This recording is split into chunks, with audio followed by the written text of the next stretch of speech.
Hello viewers, आज हम check your progress एक एक्सरसाइज है जो चैप्टर 8 की है, डायरेक्ट एंड इनवर्स वेरिएशन पर बेस्ड है।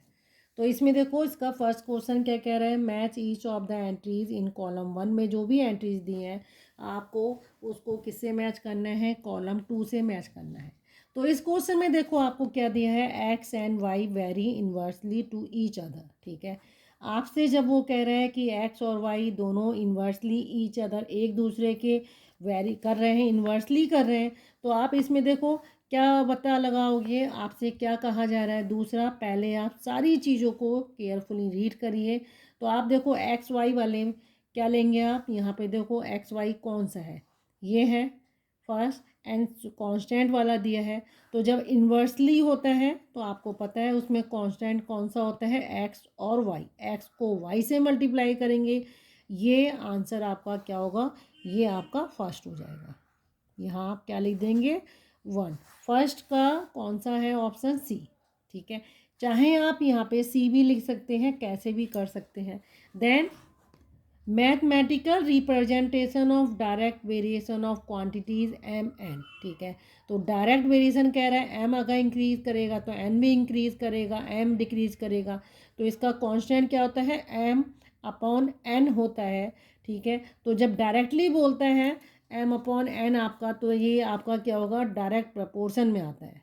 ठीक है, आप डायरेक्ट वेरिएशन में हमेशा एम को डायरेक्टली ऐसे लिखते हैं। ठीक है, तभी आपका m इक्वल टू के कॉन्स्टेंट हो जाता है, और k को आप यहीं रोकते हैं तो आपका क्या आ जाता है, ये आ जाता है कांस्टेंट। तो डायरेक्ट में m अपॉन n कांस्टेंट हो जाता है। तो आप क्या करेंगे, इसको मैथमेटिकल रिप्रेजेंटेशन में आप कैसे इसको डिफाइन करेंगे, m directly proportional to n। तो ये आपका f वाला ऑप्शन इसका सही होगा। तो आप इसमें क्या करेंगे, 2 से यहाँ 2 लिख देंगे। Then third, mathematical representation of inverse. अब इन्वर्स में क्या होता है, देखो पी और क्यू क्वांटिटी हैं, पी एरी, इन्वर्सली में आप ये लगाते हैं 1 अपॉन क्यू। ठीक है, तो आप ये वाला देखो पी अपॉन क्यू की फॉर्म में जो भी आपको दिया है, इस फॉर्मेट में जो दिया है, ठीक है, ये वाला ऑप्शन ये होगा। तो थर्ड का ऑप्शन कौन सा सही है, D. Then if x and y inversely vary कर रहे हैं, तो एक्स अगर डिक्रीज हो रहा है तो इन्वर्स में क्या होगा, एक क्वांटिटी डिक्रीज होती है तो दूसरी क्वांटिटी क्या होती है, इंक्रीज होती है। अगर एक्स डिक्रीज हो रहा है तो वाई आपका क्या होगा, इंक्रीज करेगा। तो वाई इंक्रीज देखो कहाँ पे हो रहा है, वाई यहाँ डिक्रीज हो रहा है, इंक्रीज होने के लिए यहाँ पे है। इट मीन्स ये आपका कौन सा ऑप्शन सही है, ये फोर्थ का। तो आप यहाँ फोर्थ लिख देंगे। देन ठीक है, एक्स एंड वाई वेरी कर रहे हैं डायरेक्टली ईच अदर।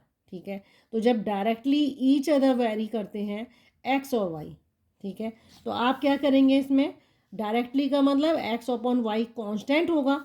तो इट मीन्स इसका कौन सा ऑप्शन सही होगा, ये वाला। इफ एक्स और वाई डायरेक्टली वेरी का एक साथ हैं, डायरेक्टली रिलेटेड हैं, तो एक्स डिक्रीज करेगा तो आपका वाई भी डिक्रीज करेगा। इट मीन्स इसका ऑप्शन ई सही है। तो आप यहाँ पे क्या लिख देंगे, 6। ठीक है, अगला देखो, फ्रॉम द टेबल है, आपको एक टेबल दी गई है।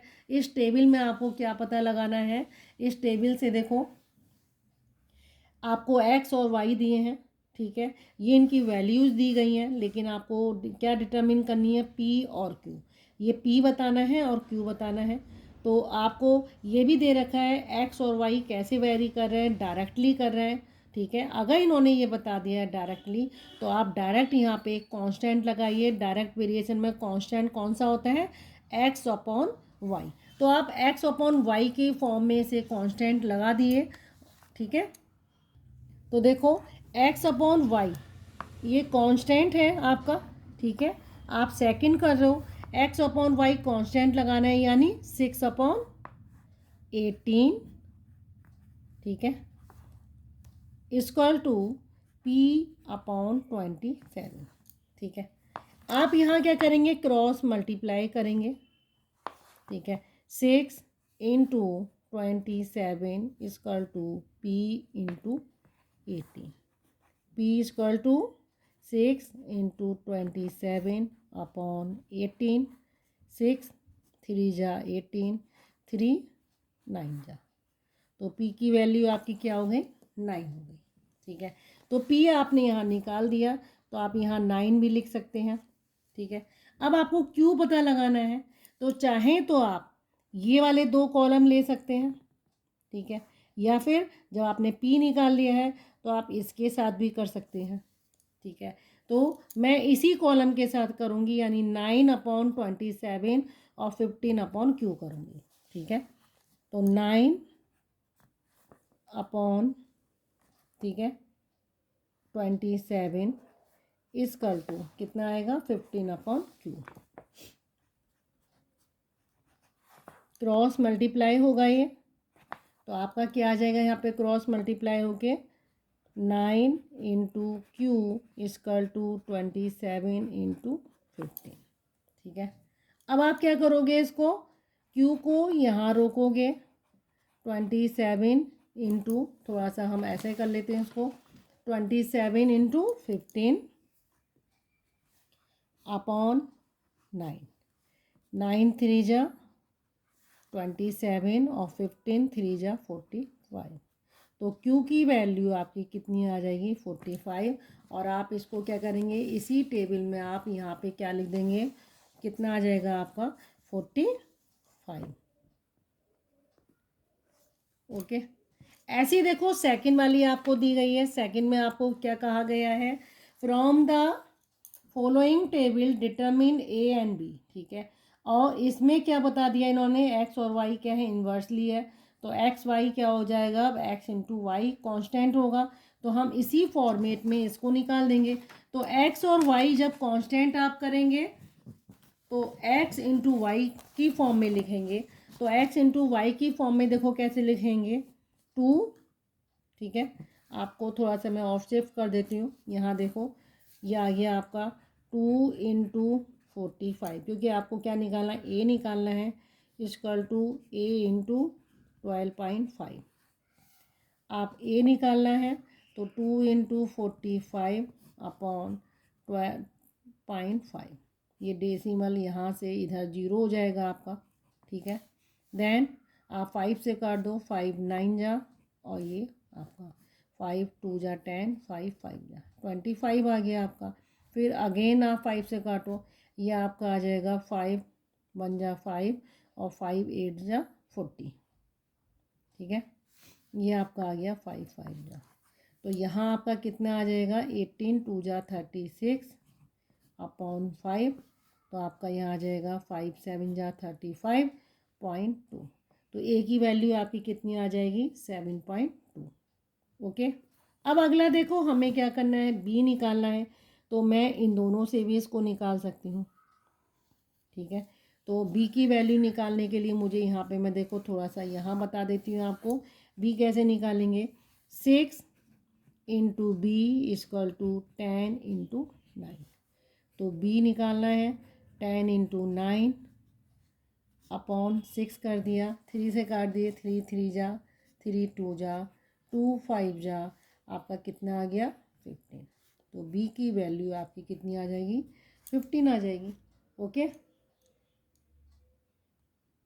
अगला क्वेश्चन इसका देखो, it rained 80 millimetre in first 20 days of April, what would be the total rainfall in April. ठीक है, आपको देखो 20 दिन का आपको अप्रैल में दिया है कि इतनी बारिश हुई और आपसे टोटल में पूछा है, तो आप क्या कह सकते हैं, इसमें आपको कोई आइडिया नहीं है। ठीक है, ये क्वेश्चन में आप सीधे आंसर क्या देंगे, we can't say about total rainfall. ठीक है, अगर आप 20 दिन का दिया है, बताओ आप 10 दिन और कैसे पता लगाएं कि कितनी बारिश होगी। ठीक है, तो इस क्वेश्चन का आंसर क्या हो जाएगा, वी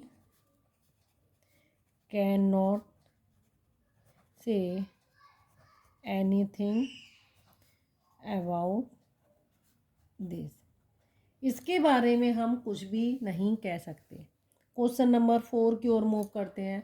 क्वेश्चन नंबर 4 देखो, Mamta earn 5400 rupees for a working week of 48 hours if C was absent for 6 hours, how much did she earn. ठीक है, तो इसमें आप क्या करेंगे, सबसे पहले आप एज्यूम करेंगे लेट, ठीक है, क्या कह रहा है, लेट सी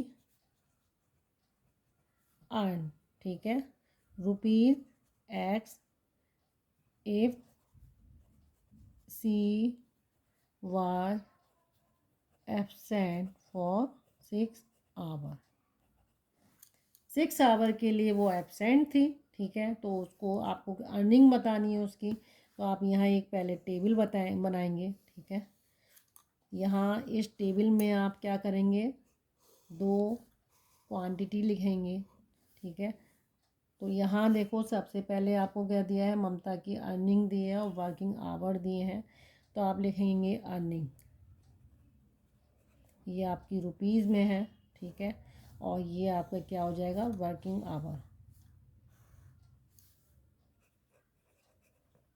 वर्किंग आवर्स है, ठीक है। अर्निंग कितनी है उसकी आपकी, देखो 5400 है, ये अर्निंग रुपए में ही है, ठीक है। वो अर्निंग कब है, जब इसके कितने आवर हो रहे हैं, 48, ओके। अब वो आपसे कह रहे हैं क्यों एब्सेंट है, तो देखो when C was absent for 6 hour then her working hours कितने हो जाएंगे, 48 माइनस 6 इक्वल टू 42, ठीक है। इतने आवर उसके हो गए, इसकी अर्निंग बतानी है आपको 42 में। तो यहाँ से देखो जब नंबर वर्किंग आवर उसके क्या हैं, ज़्यादा है, अब मैंने कम कर दिए हैं, तो अर्निंग भी उसकी क्या हो जाएगी, कम हो जाएगी।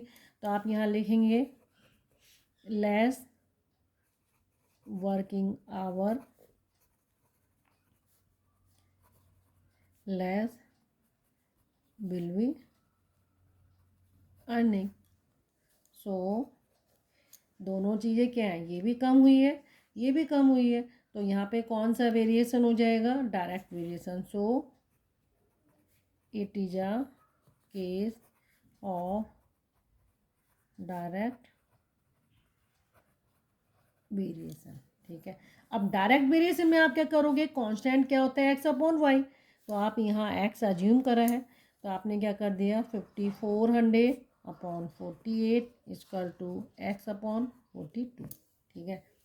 यहाँ क्रॉस मल्टीप्लाई करेंगे आप, क्रॉस मल्टीप्लाई करने पर 40 into x equal to 5400 into 42, x equal to 5400 into 42 48, ठीक है।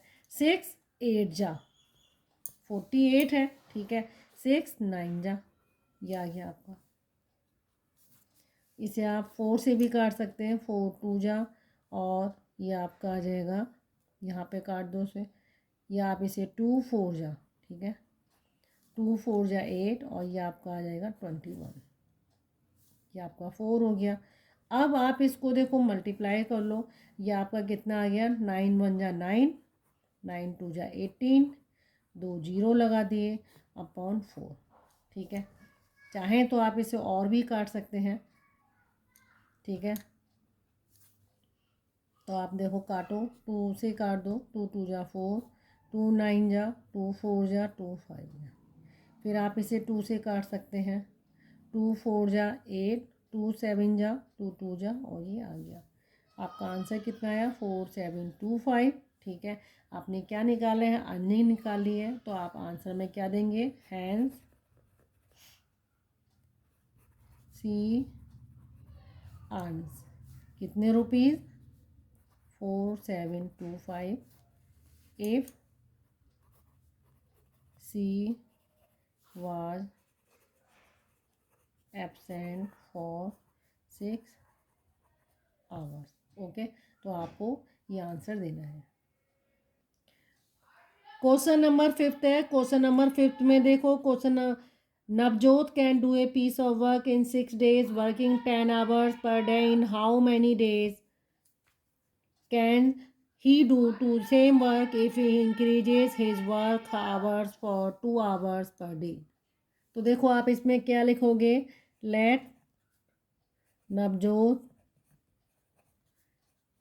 Can do same work in x days. ठीक है, ये एक्स डेज दे रहा है। If he increases his working hours by 2 hours per day. ठीक है, तो आप इसमें क्या बनाओगे, टेबल बनाओगे। तो जब वो इंक्रीज़ करता है तो उसके आवर क्या होंगे, इंक्रीज आवर्स कितने हो जाएंगे, पहले कितने डेज हैं उसके, पहले कितने आवर हो रहे हैं उसके नवजोत के, 10 आवर। अब कितने हो जाएंगे, +2 = 12 आवर। ठीक है, तो आप एक टेबल बनाइए पहले। यहाँ पे आप क्या लिखेंगे, ठीक है, नवजोत नंबर ऑफ डेज लिखा है, number of days, then working hour. ठीक है, आप इस तरीके से टेबल बना लिए। जब नंबर ऑफ डेज उसके कितने हैं, 6 हैं, तो वर्किंग आवर 10 हो रहे हैं। अब उसने वर्किंग आवर अपने क्या कर रहा है, बढ़ा दिए हैं, यानी 12 कर दिए हैं। तो एक्स जो है आपका क्या आएगा, कम आएगा। दिन बढ़ा दे रहा है वो अपने, आप वर्किंग आवर बढ़ा दे रहा है तो काम जल्दी ख़त्म कर लेगा। ठीक है, तो आप यहाँ लिखेंगे मोर working hours less will be days required for work.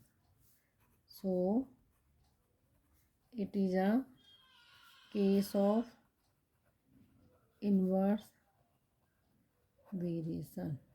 एक बढ़ रहा है एक घट रहा है। ठीक है, तो इट मीन्स इन्वर्स वेरिएशन है। उसका कांस्टेंट क्या होता है, x इंटू वाई, यानी 6 × 10। 6 × 10 = x इंटू 12, x = 6 × 10/12। आपका कितना आ जाएगा यहाँ पे, 2 5 जा 5 डेज। तो आप यहाँ क्या लिख देंगे, Navjot can do same work in 5 days if he increases his working hours by 2 hours per day। ठीक है, जब वो 2 आवर एक दिन में बढ़ा देगा तो वो काम कब ख़त्म कर देगा, 5 दिन में।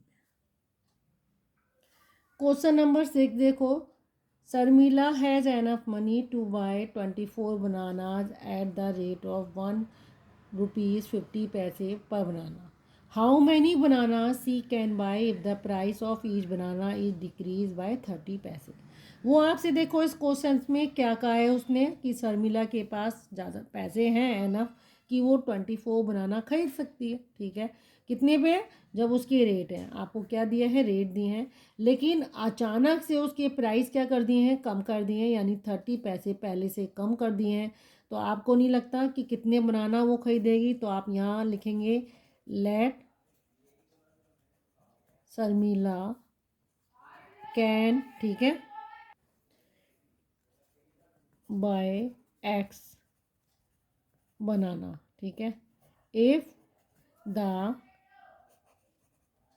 Price of each banana is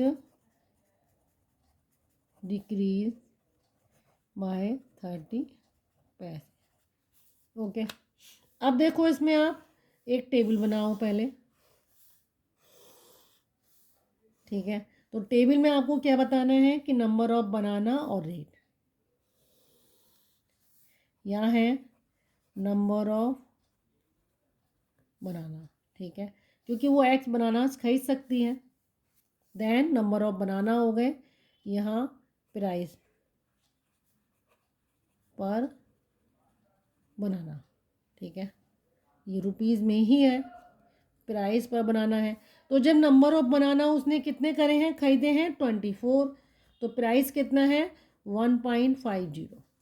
ठीक है, अब वो कह रहा है कि प्राइस डिक्रीज हुए हैं, व्हेन प्राइस डिक्रीज बाय 30 पैसे देन न्यू प्राइस पर बनाना कितने हो जाएंगे, 1.50 माइनस 30 पैसे 0.30। ठीक है, ये कितना आ जाएगा 20 रुपीज़। ओके, अब आपका देखो इतने पैसे उसने कर दिए, तो ये आपका 1 रुपीज़ 20 पैसे क्या रह गया। तो आप क्या करोगे इसमें, देखो ये एक्स निकालना है आपको, ये 1.2। ठीक है, अब जब पैसे आपके रुपए देखो एक बनाना और सस्ता हो गया, तो नंबर ऑफ बनाना वो ज़्यादा खरीद लेगी। ठीक है, तो आप क्या बोलोगे, लेस प्राइस पर बनाना। ठीक है, मोर विल बी बनाना है। ठीक है, नंबर ऑफ बनाना आपके ज़्यादा हो जाएंगे, सो एक कम हुआ एक ज़्यादा हुआ, so it is a case of inverse variation. और इन्वर्स वेरिएशन में क्या होता है, एक क्वांटिटी बढ़ गई एक क्वांटिटी ज़्यादा हो गई है। ठीक है, कम और ज़्यादा का है, यहाँ अगर प्राइस कम हुए हैं तो नंबर ऑफ बनाना वो ज़्यादा खरीद सकती है। ठीक है, तो इसका कांस्टेंट क्या होगा, x into y, 24 into 1.50 equal to x into 1.20। X equal to 24 into 1.50 upon 1.20। ये कैंसिल हो जाएंगे जीरो दोनों, ये कटे, फिर आपका क्या आ गया यहाँ पे 24 इंटू 15 अपॉन 12। ठीक है, आप 3 से काटो, 3 4 जा, 3 5 जा, 4 6 जा, देन 6 5 जा कितना हो गया 30। तो 30 बनाना वो खरीद सकती है। तो आप क्या लिखेंगे, hence Sharmila can buy 30 bananas if the price of each banana is decreased by 30 पैसे। ओके,